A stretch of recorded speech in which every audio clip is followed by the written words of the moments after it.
ನಾನು ಯೋಚನೆ ಮಾಡಿ ಇದನ್ನ ಒಂದು ಅಂದಾಜು ಮಾಡೋಣ ಟ್ಯಾಕ್ಸ್ ಅಂತ ಹೇಳ್ಬಿಟ್ಟು ಎಲ್ಲ ಮಾಡಿದೆ. ಸುಮ್ಮನೆ ಬೆಂಗಳೂರದ ಒಂದು ಎಕ್ಸಾಂಪಲ್ ಕೊಡ್ತೀನಿ ಅಧ್ಯಕ್ಷರು. ಕಸದ ತೆರಿಗೆ ಸುಮಾರು, ಸುರೇಶ್ ಕುಮಾರ್ ಕರೆಕ್ಟ್ ಇದ್ರೆ ಹೇಳ್ರಿ, 750 ಕೋಟಿ ಬರ್ತದೆ ಕಸದ ತೆರಿಗೆ ಒಂದೇ. ಹಾಲಿನ ತೆರಿಗೆಯಿಂದ 1300 ಕೋಟಿ ಬರ್ತದೆ. ಪೆಟ್ರೋಲ್ ಡೀಸೆಲ್ ಇಂದ 1500 ಕೋಟಿ ಬರ್ತದೆ ಸರ್ಕಾರಕ್ಕೆ. ಬಸ್ ಪ್ರಯಾಣ ದರ ಏರಿಕೆಯಿಂದ 1000 ಕೋಟಿ ಬರ್ತದೆ.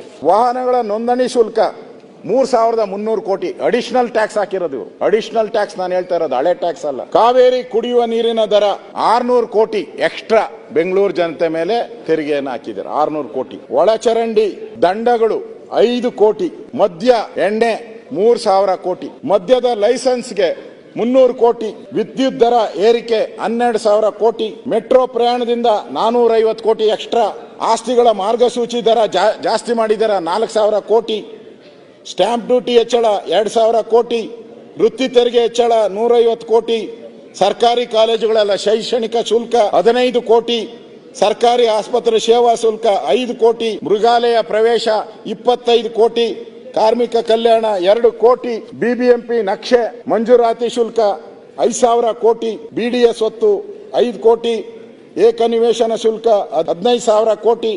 ಜನನ ಮರಣ ಪತ್ರ 10 ಕೋಟಿ. ಎಲ್ಲ ಅಂದಾಜು 56,422 ಕೋಟಿ ಟ್ಯಾಕ್ಸ್ ಹಾಕಿದ್ದಾರೆ. ಈ ಸರ್ಕಾರ ಬಂದ ಮೇಲೆ 56,422 ಕೋಟಿ ಅಂದಾಜು ಟ್ಯಾಕ್ಸ್ ಹಾಕಿದ್ದೀರಾ. ನಿಮಗೆ ಗ್ಯಾರಂಟಿಗಳಿಗೆ ಎಷ್ಟು ಬೇಕು?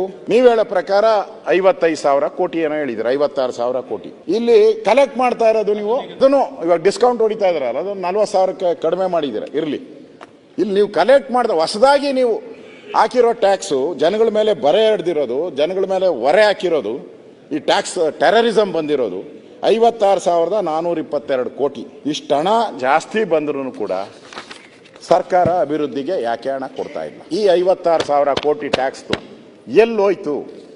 ಇದು ನಮ್ಮ ಪ್ರಶ್ನೆ. ಕುಡಿಯೋ ನೀರು ಇರ್ಬೋದು, ಆಸ್ಪತ್ರೆ ಇರ್ಬೋದು, ಈ ಎಲ್ಲ ವಿಚಾರದಲ್ಲೂ ಸರ್ಕಾರ ಇದು 2 ವರ್ಷ 3 ತಿಂಗಳಲ್ಲಿ ಜನಗೆ ದ್ರೋಹ ಬಗ್ದಿದೆ, ವಂಚನೆ ಮಾಡಿದ್ದಾರೆ. ಇಷ್ಟೊಂದು ಜನಗಳ ಮೇಲೆ ತೆರಿಗೆ ಹಾಕಿ ಹೊರೆ ಹಾಕಿ 56,000 ಕೋಟಿ ಲೂಟಿ ಆಗಿದೆ ತೆರಿಗೆಯಿಂದ. ಇಷ್ಟೆಲ್ಲ ಆದರೂ ಕೂಡ ಜನಕ್ಕೆ ನ್ಯಾಯ ಸಿಕ್ಕಿಲ್ಲ. ಅದಕ್ಕೋಸ್ಕರ ನಾವು ವಿಧಾನಸಭೆಯಲ್ಲಿ ಈ ಅಭಿವೃದ್ಧಿ ವಿಚಾರದಲ್ಲಿ ಅಭಿವೃದ್ಧಿ ಶೂನ್ಯ ಆಗಿದೆ, ಇನ್ನಾದರೂ ಎಚ್ಚೆತ್ತುಕೊಂಡು ಅಭಿವೃದ್ಧಿ ಮಾಡಿ ಅನ್ನೋ ಸರ್ಕಾರಕ್ಕೆ ಕಿವಿಯಿಂದ ಕೆಲಸ ಮಾಡಬೇಕಾಗಿದೆ. ಆದ್ರಿಂದ ನಾನು ಸರ್ಕಾರಕ್ಕೆ ಆಗ್ರಹ ಮಾಡ್ತೀನಿ, ಇನ್ಮೇಲೆ ಅಭಿವೃದ್ಧಿಗೆ ಹಣವನ್ನು ಬಿಡುಗಡೆ ಮಾಡಿ, ಇಲ್ಲ ಅಂದ್ರೆ ಜಾಗ ಖಾಲಿ ಮಾಡಿ ಅಂತ ಹೇಳಿ ನನ್ನ ಮಾತನ್ನು ಮುಗಿಸ್ತಾ ಇದ್ದೀನಿ.